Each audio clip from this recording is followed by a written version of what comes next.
Hello, friends, and welcome back to Stories About Entitled People. Let's kick off with a tale from over 3 decades back. When our OP was starting out in his career, working as a machine operator, he received an unexpected request from his manager to wash the factory windows. Let's see how it turns out. But before we begin, best way to support our channel is to leave comments, like, and subscribe with the turned on bell so you don't miss the new video every single day. Here we go. Excuse me? You want me to wash the windows?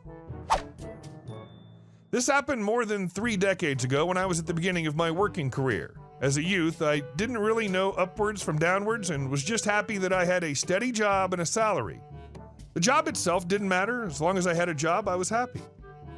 I was an operator of the production machine, which didn't really need higher education to operate, but it required a person to watch over it in case of some production hiccup or another error happened. Mostly, the machine ran just fine, and the operator's job was to put in material or parts into it every now and then and to watch over it. And that was what I did. All in all, very simple entry-level job. This one day, one of my coworkers came to me and told me that our manager required me to wash the windows of the factory today.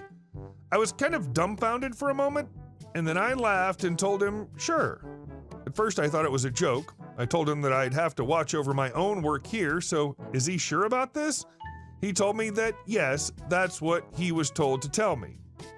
Well, I didn't quite believe what I'd heard. In the next lunch break, I went to look for the manager and asked if it was so. The manager told me that the windows are dirty and haven't been washed in years, so it's time to clean them, and that I should start right away. I was just, oh, okay. He was naturally being cheap since he didn't want to hire some outsider to do it, and he wanted to use me as a youngster to do the extra work. I went back to my work spot, thought a little what to do and where to start, where to get the equipment, etc. Then I turned the machine I was operating off and began to work with windows. The factory, while it wasn't too large, it wasn't small either, and some of the windows were pretty high up, so it wasn't quick work either at cases. But I was told what to do, so I complied. My estimate was that it would take several days, if not the whole week, to finish the job. After the second day, someone noticed that the parts were beginning to pile up at my spot, which was of course because there was no one there doing the process and the machine was offline. On third day, someone found me washing the windows at one corner of the factory and asked what the hell I was doing. Everyone were worried where I was and why the production line had stalled up since no one was operating the machine where I was supposed to be. They practically pulled me back to the manager and told what had happened. I explained that I'd been doing what I was told earlier, and I was about halfway done, and that I can't be in 2 places at once. There were other managers present as well, and they all turned to look at the one who'd instructed me in the first place. We workers were told to leave, and I was told to go to my original job and start up the machine ASAP. And that if I want, I can do as much overtime as I want until the production quota has been reached back. I believe they had some discussion among the managers behind the closed doors after we left. It took for a while, but I netted nice overtime bonus from that in the end. They also hired someone to wash the rest of the windows as well. I thought you were just going to leave it running and it'd break down on your own with no one to fix it. But turning it off outright was just juicy. And our second story. Wife complains I don't clean while I cook, so I proceed to sparkle the kitchen instead of making dinner. I, 33-year-old male, often do the cooking at home, including the washing up that happens after. My wife, 34-year-old female, doesn't usually cook. We established that by our second date years ago. I love her to bits, but she's a culinary disaster, and time and sweat has failed to make improvements. It's a lost battle. The sequence of dinner prep usually starts as soon as I finish work. This involves chopping meat and vegetables and rounding up anything that was previously marinated or thawed. This is immediately followed by cooking and then serving to be eaten hot. It seems logical to me that meals should be enjoyed while they're fresh and cleaning up can wait, especially if the kitchen's not being used by anyone else in the interim. I'm also the one who normally does the washing after everyone is eaten, and I wash all the cutlery and cooking prep stuff in the same process. This is done while my wife settles our toddler into bed. I prefer this setup because I can get all the washing done in one go and everyone can eat their meals at the same time while it's fresh. I don't like washing the pans, pots, wok after cooking and before eating. My wife, however, seems to get annoyed at this. Every now and then, while I'm cooking, if she walks in, she'll start complaining, making notes that I should pack this and that up, that I should clean the board while waiting for the stir-fry to finish. Sometimes there's literally no downtime for certain dishes, especially with several to serve before it gets too late for the toddler. To be clear, I certainly clean some things as I go, especially when it concerns raw meat or things that need to go back into the fridge. I'll wipe down if there's any offensive spills, but for things like chopping boards, certain empty packages, or condiments, I'll leave them on the bench top until I'm done, or when I'm washing up. Things that I feel don't pose risks or have any urgency to be put away other than making the kitchen look tidy during cooking, happy to be proven wrong. Anyway, one day, for whatever reason, my wife got real snarky at me because I left the chopping board out next to the pans, saying it's not hard to clean as I cook. Whatever, fine. So for the next meal, I made sure to clean everything I touched as I started my meal prep. I'd already made sure the little one had her dinner, so there's no harm in drawing this out. Need to open that can of pasta sauce? Better wash down the can opener and dry it before we start. Gotta wipe down the whole kitchen top too. Oops, dropped a garlic clove. I'd better give the whole kitchen floor a good scrub. Is that a bit of charred residue on the stove? Okay, better degrease the entire area. You get my drift. Wife has put the little one to sleep by now, so 3 hours later the kitchen is sparkling. Literally. Pasta has not entered the water and the sauce materials have not touched the pan. Wife asks, "Where's dinner?" I tell her I haven't started cooking it yet because I still need to clean the fridge. There were some stains under the tomato tray. She went back to bed. I still cooked and packed her lunch. I've not been harassed since. Edit. There's no expectation for my wife to clean. I've made it clear that I'm happy to do it as I clean the messes I make. We split our duties, so she spends that time on other things that need attention around the house. Good for you. She could spend the time she uses criticizing and directing you to just do what she says and help, considering she doesn't ever cook and also doesn't clean up from the cooking. And our next story. How long have you worked here, dear? The year was 2011, and I was working at a Chick-fil-A in my hometown. One day, I wanted to look for a particular game at GameStop before my evening shift, so I put on that maroon polo and slacks combo and left my house early. It was a Saturday and fairly busy as I tore through the used section for my RPG of choice. However, not finding what I wanted, I wound up just stepping back and people watched for a while to kill the time. Enter old lady, maybe around 60 years old. She walked straight to the Wii section with a piece of paper in her hand, but in less than a minute seemed to grow concerned as she looked at her paper, then the shelves, and back to the paper. A quick glance around revealed that both workers in view were busy, so I stepped forward to offer my help. Stepping just inside the edge of her vision, me. "Hello, can I help you, ma'am?"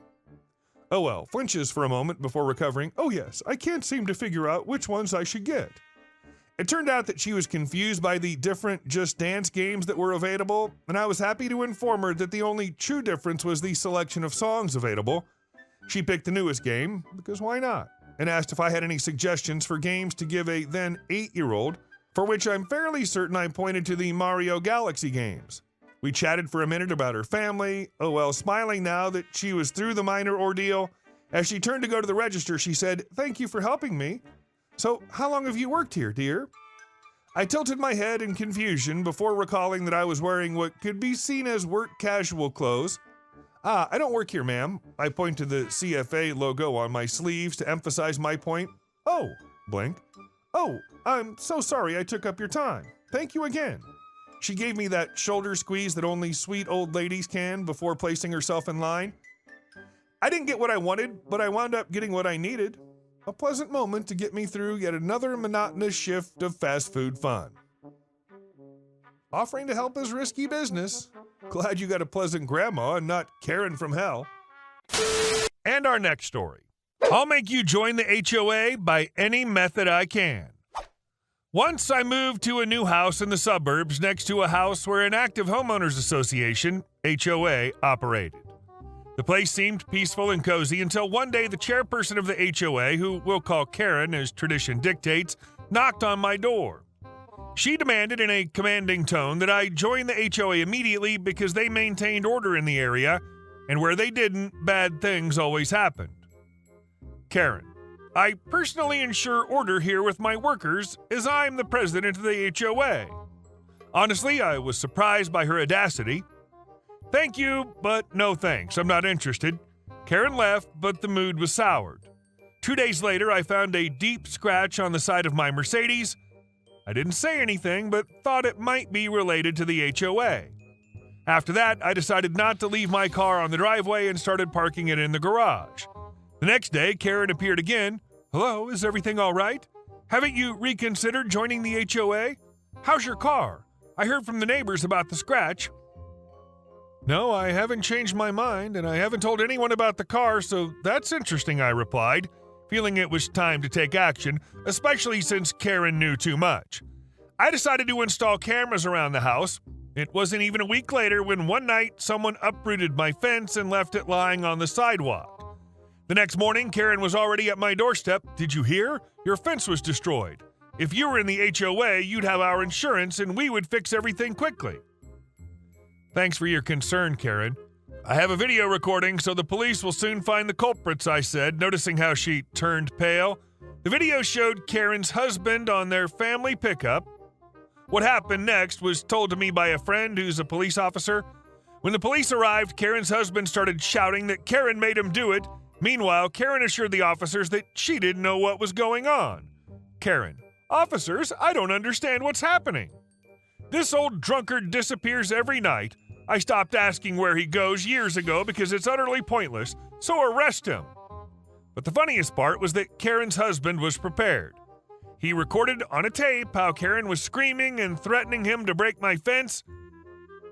I would have thought the officer was joking and mocking me, but this recording was presented in court. They both got arrested, fined, assigned community service, and ordered to compensate me for the damages. After that, they divorced, sold their house, and I never saw them again. And although I'm far from a fan of drama, OP, you freed another person from life with Karen. Maybe now he can live in peace. And our last story. No, Karen, this is my driveway. I've had this god-awful neighbor for the last 2 years who is nothing but a pain in my butt. I only have one car, but I like to park at the front of my driveway, fully in my property boundaries, so that I can easily direct my dogs to the car boot, quickly access the car if I have to shoot off, etc. For 2 years, I've been keeping my car further in as an inconvenience to myself because this crazy woman 2 doors down would demand access to my driveway so she can get to reverse park on hers because she's too lazy to turn around in the morning. After a recent event where my car was in front of my house rather than the driveway, emergency had to rush my dog into the vets as he was gravely injured. She texted me to demand why it was there and that she couldn't use my drive. I decided no longer am I being nice to her, so I parked just within my boundary. She went insane. First trying to guilt trip, next with anger. She is a full Karen in entitlement mode. I can't believe the level of entitlement she has. It's astounding, to be honest. She's also the kind of neighbor/mother who lets her kids bounce footballs off other houses' walls and lean their scooters against neighbors' cars. Hence why I have mine in full CCTV view. Scream and shout in the streets at all hours and all sorts. It's madness being near this woman. Some people don't respond to higher levels of communication like respect, so you have to drop to a level they can understand. It's uncomfortable for decent people to do this, but sometimes it's the only one that works. Hey guys, thank you all for watching the video. I'll see you in the next one.